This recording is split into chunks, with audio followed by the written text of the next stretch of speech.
So today I did my passports. The best way to go about this is go ahead and have two forms of identification.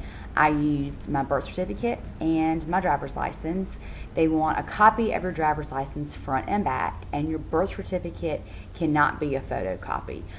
If you don't have access to the actual certificate, just go to Google, the state you were born in and birth certificate, and it'll pull up, your state and what you need to do to request one and get that. I had mine, so that was fine. After you have your two forms of identification, then go ahead and call your local post office. Set up an appointment. Let them know I need an appointment for my passport.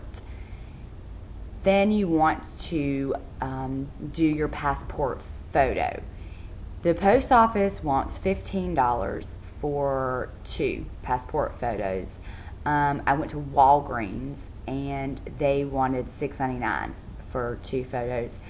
I need 4 photos according to my recruiting company. So I actually just took them myself. I just stood in front of a white window shade and took a close-up picture. It's pretty much just your head and your shoulders, and the area from the top of your head to your chin can only be 1 inch to 1 3/8 inch. So it's important that your face fit within that diameter. Once you have your passport photo and your two forms of ID and you've set up your appointment, get to the post office about 10, maybe 15 minutes early and get the application. Go ahead and fill out the application while you're there. You're going to need to know your mother and father's place of birth and their dates of birth. Also, your mother's maiden name is what they want. So just have all that and fill the application. Staple your passport photo in the area provided, and then go to your passport appointment. The appointment, it's not like an interview. She didn't ask me any questions. She just looked over my paperwork, said, okay, you've got everything that you need, you've got the proper two forms of identification, and it's $110 to the Department of State that is mailed with your application and your two forms of ID, and then it's a $25 processing fee due to the postmaster, the USPS. So it's $135. Passports take 4 to 6 weeks to obtain.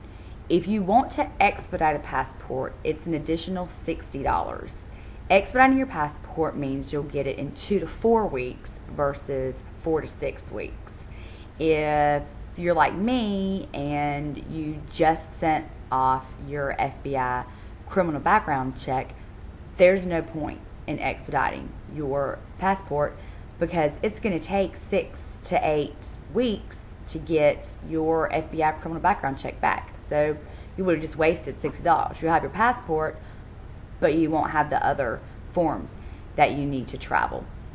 Passport, simplest thing. It's not a lot of steps really. Maybe the most difficult thing would be getting your birth certificate, but just Google it.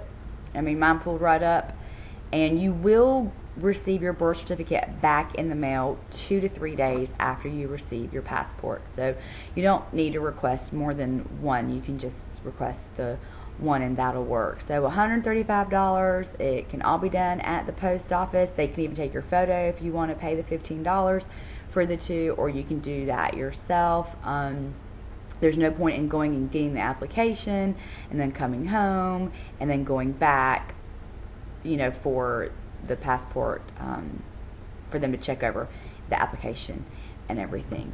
So far the passport's been the most straightforward thing, the easiest thing. It's taken the least amount of time. I hope it helps.